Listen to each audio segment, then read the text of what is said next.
Berikutnya orangefreesounds.com. Nah, di sini formatnya MP3 juga.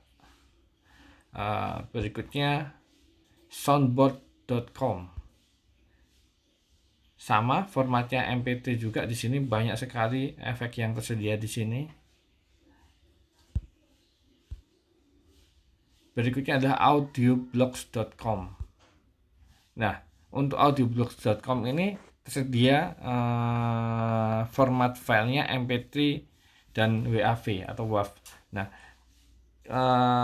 kadang-kadang kan ada aplikasi yang hanya bisa menerima file WAV.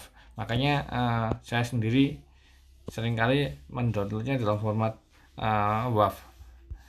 Kemudian berikutnya kalau kita lihat